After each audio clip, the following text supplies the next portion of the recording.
যতটুকু আল্লাহকে রাজি করতে পারতেছি, আল্লাহকে রাজি খুশি করার জন্য জমিনে আল্লাহ শুধু আল্লাহকে ডাকার জন্য বলেন নাই।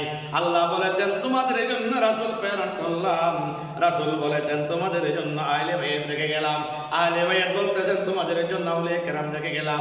তাদের পথে মতে জীবন অতিবাহিত করলে তোমরা আল্লাহ পর্যন্ত পৌঁছতে পারবে। সুবহানাল্লাহ। আপনাকে স্টেপ বাই স্টেপ যাইতে হবে। হুজুর গৌসুল আজম আব্দুল কাদের জিলানী রাদিয়াল্লাহু তাআলা এত মহান আল্লাহর ওলি হওয়ার পরেও সাইয়েদনা গৌস পাক রাদিয়াল্লাহু তাআলা বলছেন, হুজুর ওনাকে জিজ্ঞেস করা হলো আপনার মান মর্যাদা কতটুকু? আপনাকে তো মানুষ বেশি বেশি মানে, বেশি মহব্বত করে, আপনার মান কি সাহাবায়ে কেরামের মর্যাদায় পড়েনি? আমার গৌসুল আজম বলে, এই আমার আশিকেরা শুনো, আমি গৌসুল আজম আব্দুল কাদের জিলানীর মান সাহাবায়ে কেরাম নয়। সাহাবায়ে কেরাম যে ঘোড়া চালিয়ে গিয়েছেন ওই ঘোড়ার পায়ের কুটকুরির ধুলার পরিমাণও আমি আব্দুল কাদের জিলানী হব না। সুবহানাল্লাহ। সাহাবায়ে কেরামের ঘোড়ার খুরের ধুলার পরিমাণও আমি আব্দুল কাদের জিলানী হব, কিন্তু তিনি আওলাদে রাসূল বার করে বলেন সুবহানাল্লাহ। তিনি আওলাদে রাসূল, আর আওলাদে রাসূল যারা তাদের কোনো ভয় নাই, চিন্তা নাই, পেরেশানি নাই। সুবহানাল্লাহ সুবহানাল্লাহ। আর হযরত আহমদ রেজা পাদর বেরলভী রাহমাতুল্লাহ আলাইহি উনি একদিন মাহফিলে যাচ্ছেন। মাহফিলে যাওয়ার সময় যে সমস্ত বিয়ারারা পালকি করে ওনাকে নিয়ে যাইতেন, 4 জন বিয়ারা চারদিকে পালকি করে চড়ে গৌস পাক রাদিয়াল্লাহু তাআলা হযরতকে নিয়ে যাচ্ছেন।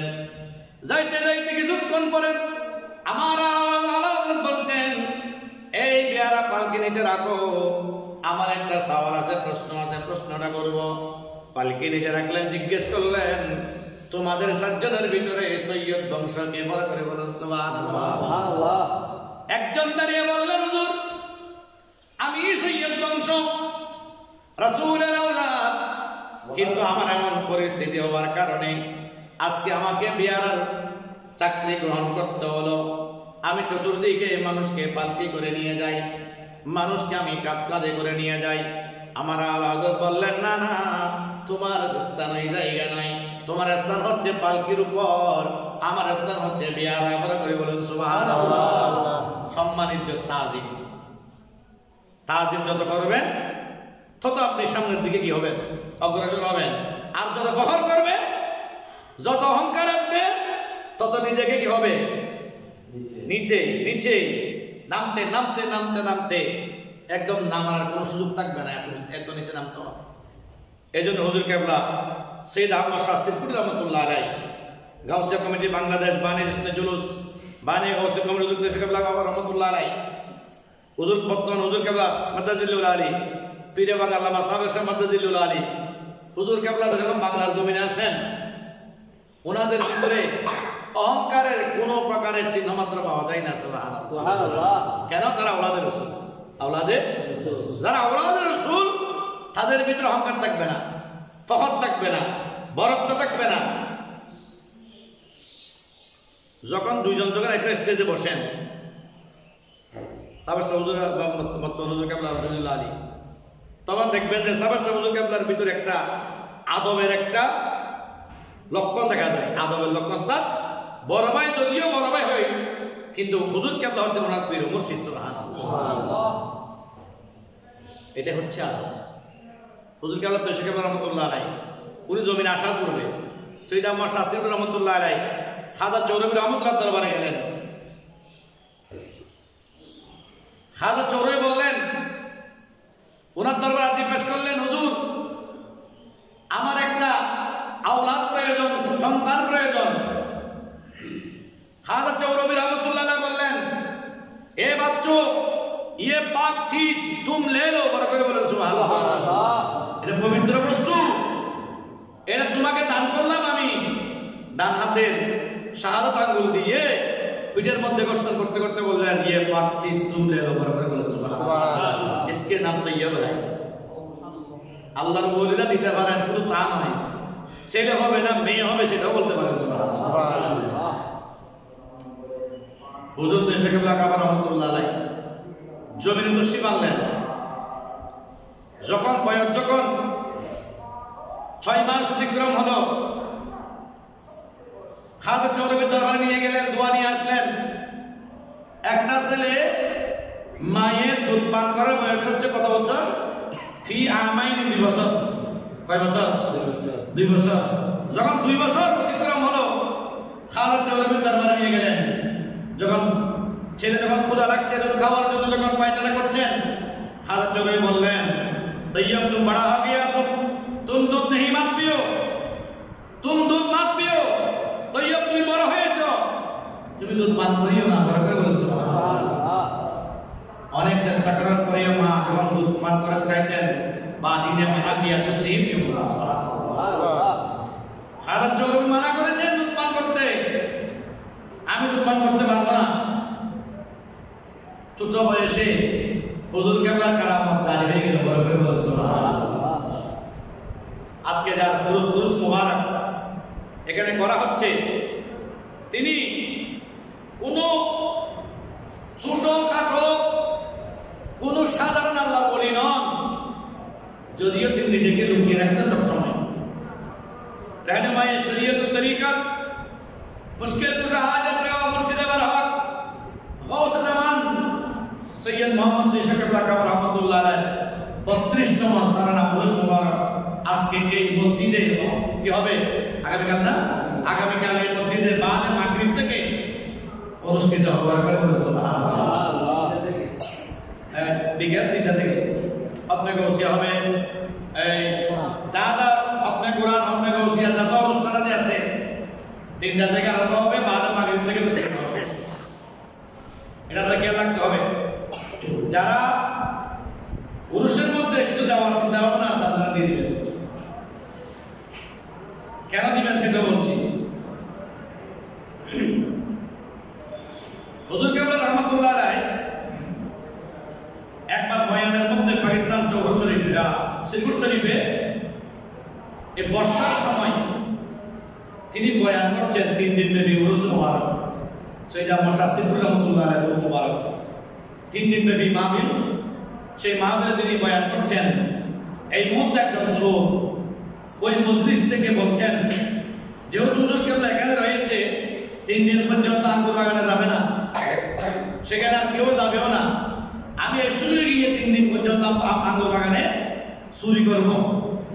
মনে মনে বলতে কি সে মাহফিল থেকে চলে গেল। আঙ্গুর বাগানে গিয়ে ইচ্ছে মতো আঙ্গুর ছিঁড়ে বস্তার ভিতরে পরে যখন আঙ্গুর নিয়ে যখন নামতেছেন, এই মুহূর্তে দেখা যায় হুজুর কেবলা কাবা রহমতুল্লাহ আলাইহি নিচে দাঁড়িয়ে আছেন। বড় করে বলুন সুবহানাল্লাহ। সুবহানাল্লাহ। তিনি আশ্চর্য হয়ে গেলেন, কি রে, এটা তো আশ্চর্য ব্যাপার। উনি তো মাহফিল করতেছেন, আওয়াজ শোনা যাচ্ছে, কিন্তু এখানে করতে আসলেন। উনি আঙ্গুর ফেলে দৌড় দিয়েছেন, ওখান থেকে দৌড়ে চলে গেছেন, পালিয়ে গেছেন। তো পালিয়ে যাওয়ার পর 3 দিন 3 দিন মাহফিলের 7 দিন, তিনি 7 দিনে ওখানে উপস্থিত করে না পান। তো হুজুর কেবলা বললেন, আপনাদের কারো কোনো আওয়াজ থাকলে, দোয়ার জন্য কারো দরখাস্ত থাকলে আপনারা পেশ করেন, দোয়া দরখাস্ত পেশ করেন, কার কি লাগবে, কি প্রয়োজন। আজকে আখিরে মুনাজাত হবে, দোয়া হবে। তখন ওই সব দাঁড়িয়ে গেলেন, বললেন, হুজুর মেরে এক अर्ज है, আদা बैठो, বসো। একবার দুইবার তিনবারের মধ্যে বলছে, একে বের করে দাও, একে বের করে দাও। তো মাহফিল থেকে তাকে বের করে দেওয়া হলো। তিনি বের করে দেওয়ার পরে যে লোকগুলো ওনাকে বের করে দিলেন, তাদেরকে বললেন, এই শোনো, জিজ্ঞাসা, আমি যেটা বলতে চেয়েছিলাম সেটা তো বলতে পারিনি। বলে, কি বলবা তুমি? বললো, হুজুর কেন কাজ করলেন, আমার কেন বের করে দিলেন? আমি গতকালকে আঙ্গুর চুরি করতে গিয়ে আঙ্গুর চুরি করা অবস্থায় আমি হুজুরের বয়ান শুনতেছি পাহাড়ের মধ্যে। আমি আঙ্গুর চুরি করে আমার সময় দেখলাম হুজুর কেবলা কাবা রহমতুল্লাহ আলাইহি আঙ্গুর বাগানের নিচে দাঁড়িয়ে আছেন, আমার দিকে চোখ করে তাকিয়ে আছেন। বড় করে বলুন সুবহানাল্লাহ। তারা সাথে হয়ে গেলেন, যারা বের করে দিলেন। বললেন, এই জন্য তো হুজুর কেবলা ওনার কারামত প্রকাশ হয়ে যাবে বিদায় এই লোকটাকে কি করে দিলেন? এরা এখন চাল্লা যারা কারামত প্রকাশ করতে আগ্রহী নয়। হুজুর কেবলা রহমতুল্লাহ আলাইহি শাইখে বগদাদ দরবারে গেলেন, মানুষ যে ধর্মের লাইন ধরে মানুষ ঢুকতে হয়, বের হইতে হয়। বড় বড় বাচ্চারা প্রেসিডেন্টরা দাঁড়িয়ে আছে, হুজুর কেবলার সিঁড়িও আসলো, যান আপনি দরবারের ভিতরে যান। দীর্ঘক্ষণ সময় হুজুর কেবলা আসতেছে না। তৎকালীন বাংলাদেশের খাদেম ছিলেন একজন, তিনি বললেন কেন আসতেছে না। তিনি কি করলেন, সেখান থেকে ভিতরে প্রবেশ করলেন। দেখা যায় হুজুর কেবলার সাথে গৌসে বাগদাদের কথোপকথন হচ্ছে। গৌসে বাগদাদ হুজুর কেবলাকে নির্দেশ দিচ্ছেন যে তুমি বাংলার জমিনে গিয়ে গাউসিয়া কমিটি গঠন করবে। গাউসিয়া কমিটির মাধ্যমে আমি গৌসে বাগদাদের নাম সারা পৃথিবীর জমিনে ছড়িয়ে দিবে। হুজুর কেবলা চাইলে গাউসিয়া কমিটি গঠন না করে তৈবা কমিটি করতে পারতেন, কিন্তু হুজুর কেবলা তৈবা কমিটি করেন নাই। আমার গৌসে বাগের নামের বরকত, আমার গৌসে বাগের নাম প্রচার প্রসার করার জন্য, যেহেতু তিনি আওলাদে রাসূল, আমার গৌসে বাগদাদ আওলাদে রাসূল, তারা একজন আরেকজনের নির্দেশ মানতে আগ্রহী। সুবহানাল্লাহ। এজন্য বলছেন তুমি গাউসিয়া কমিটি গঠন করবে, জশ্নে জুলুস জারি করবে এবং বাংলার জমিনে জামিয়া আহমদের মতো প্রতিষ্ঠান করবে। বড় করে বলেন সুবহানাল্লাহ। হুজুর কেবলা যদি ইন্তেকালের পরে যদি গৌসে বাগদাদের সাথে কথা বলতে পারেন, তিনি কি সাধারণ আমরা বলি? শুধু সেখানে শেষ নয়, সুফি আব্দুল গফুর রহমাতুল্লাহ আলাইহি মুহাম্মদ ইন্তেকাল করবেন সকালবেলা। আমার হুজুর কেবলা জামিয়া থেকে বললেন, আলমঘাট থেকে বললেন, চলো সুফি আব্দুল গফুর সাহেব ওনার বাসায় যাবো। সুফি আব্দুল গফুর সাহেব বলতেছে তোমরা সরে যাও, হুজুর কেবলা আসতেছে। সুবহানাল্লাহ। ওনাকে খবর কে দিলেন? হুজুর কেবলা আসতে, তোমরা মহিলারা কি যাও, সরে যাও। কিছুক্ষণ পর দেখা যায় হুজুর কেবলা ওনার বাসার মধ্যে গেটের মধ্যে প্রবেশ করলেন। বড় করে বলেন সুবহানাল্লাহ। হুজুর কেবলা গেলেন, সুফি সাহেব आपका तरबियत सही है ना? বললেন হ্যাঁ হুজুর, মেরা तरबियत सही है। তো আল্লাহ আমাকে ডাক দিয়েছেন, আমাকে তো যাইতে হবে, আল্লাহ ने मुझे बुलाया। হুজুর কেবলা বললেন বিসমি, সবর করো, সবর করো। দোয়া করলেন, সবাইকে বললেন, উপস্থিত সবাইকে বললেন। অল্প কিছুক্ষণ পরে সুফি সাহেব জমিন থেকে তশরিফ নিয়ে বার করে বলেছে সুবহানাল্লাহ। সুফি সাহেব তশরিফ নিলেন, হুজুর কেবলা জানাজা করালেন। জানাজার পরে বললেন তোমরা সবাই সরে যাও, এখন মাটি দিও না, কবরে শোয়াই দাও। কবরে শোয়াই দিলেন। হুজুর কেবলা সবাইকে চলে যেতে বললেন। মাটি দেওয়ার পূর্বে হুজুর কেবলা কবরের পাশে দাঁড়াইলেন। কবরের পাশে দাঁড়িয়ে বললেন, ইয়া সুফি আব্দুল গফুর, आँख खोलो, मेरे बात सुनो, আমার কথা শুনো, চোখ খুলো। ওনার বড় ছেলে বললেন এটা কেমন দৃশ্য? হুজুর কেবলা আমাকে ডাক দিচ্ছেন, কিভাবে সম্ভব? তিনি পিছন থেকে আসলেন, তিনি এসে দেখলেন সুফি আব্দুল গফুর চোখ খোলা অবস্থায়, হাসি অবস্থায় আমার হুজুর কেবলার সাথে কথোপকথন করতেছে। সুবহানাল্লাহ। এজন্য হুজুর কেবলার সম্পর্ক চট্টগ্রামে হুজুর সৈয়দ আহমদ সাসিফুর রহমাতুল্লাহ আলাইহি সময় হুজুর কেবলার জন্য একজন জুতা বানিয়েছেন। জুতা তুমি বলছেন, এসে বলছেন হুজুর চামড়া জুতা অনেক দামি জুতা, আপনি একটু পরে দেখুন, যেহেতু আপনার ছেলে, হয়তো আপনার কদম আপনার ছেলে কদম সেম হবে। খবরদার খামোশ, বিয়ানত তৈয়ব का मकाम बहुत ऊंचा है, তৈয়ব মাদারজাত করি है। সুবহানাল্লাহ। তৈয়ব তো তার ফাত নয়, সম্ভব নয়, কারণ তৈয়ব রহমাতুল্লাহ আলাইহি কোন সাধারণ ওলি নয়। তৈয়ব का मकाम बहुत ऊंचा है, তৈয়ব মাদারজাত করি है, মায়ের গর্ভ থেকে ওলি হয়ে জমিনে এসেছেন। সুবহানাল্লাহ। ছেলের জন্য ছেলের মকাম কিভাবে নিজের পিতা কি করছেন, বৃদ্ধি করেছেন। দেখেন হুজুর কেবলা রহমাতুল্লাহ আলাইহি বাংলার জমিনে এসে যেদিন জশ্নে জুলুস জারি করে দিলেন, সেদিন বাতিল ফিরকার ভিতরে আগুন জ্বলে উঠল। অনেকে দাবি করে জশ্নে জুলুস অনেকে করেছেন। এই আমি একদিন নিয়ে গেলাম রাজ দরবারে, সেখানে দেখলাম একজন বলতেছে জশ্নে জুলুসের মূল প্রতিষ্ঠাতা হচ্ছেন আল্লামা রাহাতুল নকশবন্দি রহমাতুল্লাহ আলাইহি। এ কথা বললেন, আমি বললাম না, আমি মানতে রাজি না। জশ্নে জুলুসের প্রবর্তক বাংলার জমিন নয়, সারা পৃথিবীর জমিনে